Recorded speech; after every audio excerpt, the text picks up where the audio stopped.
नमस्कार दोस्तों, स्वागत है आप सभी का एक बार फिर से हमारे चैनल आध्यात्मिक ज्ञान पर। हे माता होलिका, आपके इस वीडियो को जो भी लाइक करे उसके जीवन में कभी भी दुख दर्द न आने देना। दोस्त, होली के दिन इस पौधे को घर लाने से जन्म जन्मांतर की गरीबी को नाश कर देगा। आगे आपकी मर्जी दोस्तों।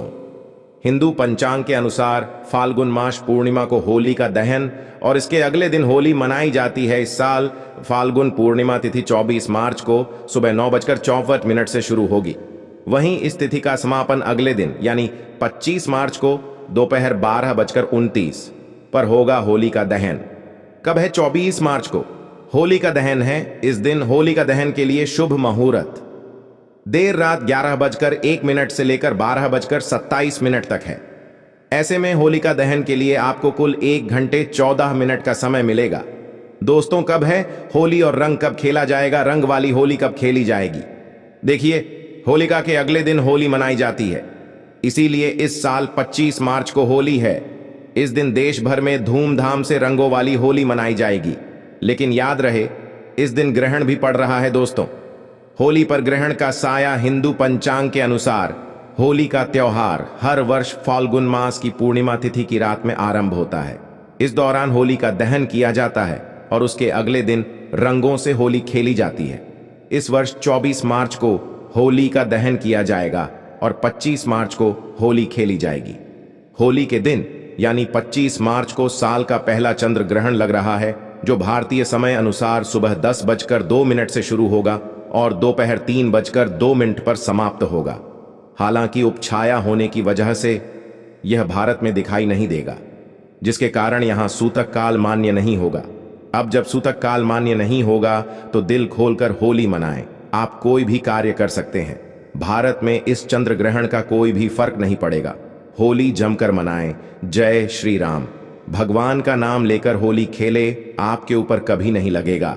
राम के नाम से ही शुभ फल यानी शुभ परिणाम देने लगता है। होली पर आपका कोई बाल बांका भी नहीं होगा। एक बात नोट कर लीजिए, दूर दूर तक इस चंद्र ग्रहण का भारत पर कोई असर नहीं होगा। यह ग्रहण बाहर विदेशों में लग रहा है वो समय, क्योंकि बाहर विदेशों में उस समय रात होगी, इसीलिए भारत में इसका कोई भी असर नहीं है। जब सूतक काल नहीं लग रहा है तो जमकर खेले होली। इस समय जो डर गया वह मर गया। होली का रंग इस समय आपके ऊपर जरूर होना चाहिए। होली में पूरा शरीर आपका जगमगा उठे, ऐसी होली खेलना चाहिए दोस्तों। होली की अग्नि में यह 3 चीज भूलकर भी कभी मत डालना। इससे उल्टा आप पर गरीबी आ सकती है, घर में कंगाली आ सकती है। होली के दिन ऐसी पूजा कभी ना करें। सनातन पर परंपरा में होली का त्योहार बुराई पर अच्छाई की जीत का प्रतीक माना गया है। होली का महापर्व खुशियों और रंगों से भी जुड़ा होता है। होली की रात को देव्य शक्तियों की रात माना जाता है। इस दिन आसुरी शक्तियों का नाश होता है और देव्य शक्तियों का उद्गम होता है। इससे दरिद्रता का नाश करने का, जीवन में चल रही परेशानियों को मिटाने का, दुख तकलीफ सारे कष्टों से छुटकारा पाने का सबसे अच्छा दिन माना जाता है। शास्त्रों में नक्षत्र विद्या में होली की रात को सिद्ध की रात कहा गया है। इस दिन नकारात्मक और सकारात्मक ऊर्जा दोनों ही बहुत सक्रिय रहती है। इसीलिए लोग सदियों से इस दिन सिद्धियां हासिल करने के उपाय करते आए हैं। होली की रात में जो साधना की जाती है वह बहुत ही कारगर और फलदायी सिद्ध होती है, जो कि 100% सिद्ध हो ही जाती है। इस दिन आप किसी भी देवता की साधना को सिद्ध कर सकते हैं। आज के इस वीडियो में हम आपको बताएंगे होली पर किए जाने वाले कुछ ऐसे प्रभावशाली उपाय जिनसे आप आने वाले नए हिंदू वर्ष में खुशियां ही खुशियां पाओगे। आप अपना दुख दर्द तथा कष्टों को मिटा सकते हैं। लेकिन क्या आप जानते हैं, होली पर यह 3 चीजें कभी नहीं चढ़ाना चाहिए। इससे उल्टा आप बर्बाद हो सकते हैं।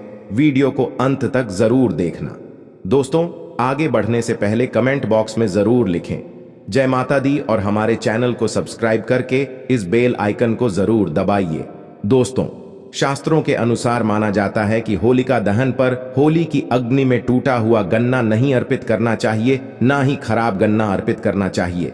इससे उल्टा आप पर होली माता का श्राप लग सकता है। टूटा हुआ गन्ना पूजा पाठ में इस्तेमाल नहीं किया जाता। इससे होली माता जाते जाते आपको श्राप दे सकती हैं। आपके घर में गरीबी का वास हो सकता है।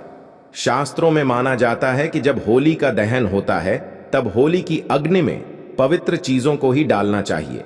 जब आप अग्नि में गन्ना डालें तो गन्ने के ऊपर हरे भरे पत्ते जरूर होना चाहिए, क्योंकि पूजा पाठ में अधूरी चीजें इस्तेमाल नहीं की जाती। अधूरी चीजें इस्तेमाल करने से अधूरा ही फल प्राप्त होगा। इसीलिए गन्ना साबुत होना चाहिए, टूटा हुआ बिल्कुल भी ना हो। हमेशा याद रखें, होले का अध्ययन से ठीक पहले गन्ना घर में अवश्य लेकर रख लें और गन्नों की संख्या 2 या 5 या फिर 7 संख्या होना चाहिए। दोस्तों, होली की पवित्र अग्नि में पानी वाला नारियल नहीं चढ़ाना चाहिए, इससे आप आपके भागीदार बन सकते हैं। हमेशा सूखा नारियल ही होली की अग्नि में अर्पित करना चाहिए। पानी वाला नारियल अग्नि के अंदर भूलकर भी ना डालें। होली का दहन में सूखा नारियल ही डालना चाहिए, जो हम आपको दिखा रहे हैं। इस नारियल को अग्नि में डालने से पहले इस पर पूरे परिवार का हाथ अवश्य लगा लें। इससे होली माता जलते जलते आपको धन से मालामाल तथा आपकी गरीबी को साथ ले जाएंगी। पानी वाला नारियल आप पूजा के दौरान फोड़ सकते हैं, लेकिन अग्नि में कभी मत डालना। सूखा नारियल अग्नि में डालने से होली माता आपकी सभी परेशानी को अपने साथ ले जाती हैं और अग्निदेव भी प्रसन्न हो जाते हैं। दोस्तों, माना जाता है कि होली माता को घर का भोग अति प्रिय है। अगर आपने अपने घर में जो भी बनाया है वो होली माता को अवश्य अर्पित करें, लेकिन याद रहे, गुजिया चढ़ाते समय देख ले कि गुजिया की संख्या 3 नहीं होनी चाहिए। या तो 2 चढ़ा दें या फिर 5 या 11 और 21 चढ़ा सकते हैं, लेकिन गुजिया की संख्या 3 नहीं होनी चाहिए। ऐसे में 1 की संख्या में गुजिया भी नहीं चढ़ाना चाहिए। होली का दहन में आप बर्फी का भोग लगा सकते हैं और जल अवश्य अर्पित करें। होली का दहन में गाय के गोबर से बने उपले या यूं कहें तो गोबर की उबले अवश्य चढ़ाना चाहिए। दोस्त, होली की अग्नि में आप हरा चना, गेहूं की बालियां, कोई भी नई फसल अवश्य अर्पित करें। इससे आपके घर में ईंधन की कमी कभी नहीं होगी। जब आप माता को बालियां अर्पित करें तो देख लें, टूटी हुई बालियां ना हो, सूखे हुए पत्ते ना हो, एकदम बालियां हरी भरी होनी चाहिए। होलिका दहन की अग्नि में सूखी बालियां चढ़ाने से पाप लगता है। दोस्तों, शास्त्रों के अनुसार माना जाता है कि अगर आपको मासिक धर्म आ जाए तो ऐसे में आप होलिका दहन की पूजा किसी और से करवा सकते हैं। आप पूजा का वैसे ही पालन करें जैसे आप करते आए हैं, लेकिन मासिक धर्म के दौरान होलिका दहन के पास नहीं जाना चाहिए। आप दूर से होलिका दहन देख सकते हैं और आप किसी और से पूजा पाठ करवा सकते हैं। इससे भी आपको फल की प्राप्ति अवश्य होगी। दोस्तों, होली की अग्नि में चावल के बने पापड़ तथा कच्चे चावल अवश्य अर्पित करने चाहिए। होली का धन में चावल अर्पित करने से धन की प्राप्ति होती है। इससे आपके घर में जितनी भी गरीबी होगी सब नष्ट हो जाएगी। कचरी पापड़ आदि होलिका दहन में अवश्य अर्पित करना चाहिए। इसे होलिका दहन से पहले झूठा नहीं करना चाहिए। जो आपने कचरी पापड़ आदि बनाए हैं वो होलिका दहन की अग्नि में अवश्य अर्पित करना चाहिए। इससे आपके घर में धन की कोई भी कमी नहीं होगी। दोस्तों, माना जाता है कि होली का दहन से पहले होली की अग्नि में बगैर अर्पित किए गुजिया नहीं खाना चाहिए। जब आप माता को भोग लगा दें तभी ही इसका सेवन कर सकते हैं। और सभी परिवारों में गुजिया एक दूसरे को अवश्य खिलाना चाहिए। इससे आपसी प्यार मजबूत होता है। माता को भोग लगाने से पहले गुजिया झूठी ना करें। जब आप पूजा वगैरह कर लें तब उसके बाद आप गुजिया खा सकते हैं। हमेशा याद रखें, माता को गुजिया का भोग लगाने के बाद कन्याओं को गुजिया अवश्य खिलाना चाहिए और दक्षिणा भी देना चाहिए। इससे नवदुर्गा तथा माता रानी का आशीर्वाद प्राप्त होता है। दोस्तों, इस दिन गाय को भोग अवश्य लगाना चाहिए। इस दिन आप गाय को गुजिया वगैरह अवश्य खिलाएं। गाय को मीठा भोग खिलाने से कई जन्मों जन्मों तक पीढ़ी दर पीढ़ी राज करती है। इससे सभी देवी देवताओं को भोग लग जाता है। इस दिन आप कुछ करें या ना करें, गाय माता को गुजिया का भोग अवश्य लगा दें। इससे होली मैया का आशीर्वाद सदैव आप पर बना रहेगा। दोस्तों, चाहे कुछ भी हो जाए, होली का दहन के बाद उसके अगले दिन होली की राख आपको घर में जरूर लेकर आना है और पूरे परिवार के मस्तक पर इसको लगाना है। इस राख को आप काले कपड़े में बांधकर हमेशा घर में संभाल कर रखें और छोटे बच्चों के मस्तक पर इसे तब लगाएं जब उन्हें नजर दोष लग जाए। इससे नजर दोष आपके बच्चे के आसपास भी नहीं भटकेगी। होलिका दहन की राख को आप काले कपड़े में बांधकर दुकान के गले में या फिर लॉकर में रख सकते हैं। इससे धन में बढ़ोतरी होती है। इससे आपके धन को किसी की बुरी नजर नहीं लगती। होली की राग से आप काफी कुछ कर सकते हैं, जिससे आपके घर में धन दौलत, सुख समृद्धि की प्राप्ति तथा नकारात्मक ऊर्जा नष्ट की जा सकती है। दोस्तों, माना जाता है कि होली के दिन सफेद चीज कभी किसी से नहीं लेना चाहिए। इस दिन टोने टोटके प्रभावशाली माने गए हैं। इस दिन सबसे ज्यादा टोने टोटके किए जाते हैं। सफेद चीज में आपके ऊपर कोई काला जादू कर सकता है। होली के दिन आप सफेद चीज भूलकर भी किसी से मत लेना। दोस्तों, वेद पुराण के अनुसार माना जाता है कि होली खुशियों की सौगात लेकर आती है, प्यार का प्रतीक मानी गई है। होली ऐसे में इस दिन मांस मदिरा का सेवन नहीं करना चाहिए। जो व्यक्ति होली पर मदिरा का सेवन करता है तथा मांस का सेवन करता है तो उसकी अगली योनि कुत्ते को प्राप्त हो जाती है। ऐसा मनुष्य पीढ़ी दर पीढ़ी नरक की यातना भोगता है। शास्त्रों के अनुसार माना जाता है कि भगवान कृष्ण को होली का पर्व अति प्रिय है।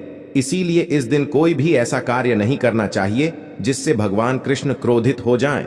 होली पर गाली नहीं देना चाहिए। स्त्री का अपमान नहीं करना चाहिए। इस समय बिस्तर छोड़ देना चाहिए। होली के दिन ज्यादा सोना नहीं चाहिए। होली के दिन पवित्र पर्व पर सहवास नहीं करना चाहिए। इस दिन स्त्री से दूर रहे। पुराणों के अनुसार माना जाता है कि इस दिन होली अवश्य खेलना चाहिए। होली का रंग कई नकारात्मकता को अपने आप नष्ट कर देता है। इसीलिए जो मनुष्य सच्चे दिल से होली खेलता है उसके ऊपर होली मैया का आशीर्वाद सदैव बना रहता है। होली एक पवित्र त्योहार है। इसे अपवित्र करने वाला व्यक्ति सदियों तक कृष्ण भगवान के श्राप का भागी बना रहता है। इसीलिए होली का पर्व सच्चे दिल से तथा सच्ची श्रद्धा के साथ ही मनाना चाहिए। दोस्तों, सच्चे दिल से कमेंट बॉक्स में लिखें जय श्री कृष्ण। भगवान कृष्ण के लिए एक लाइक तो बनता है। होली की हार्दिक शुभकामनाएं। हैप्पी हो।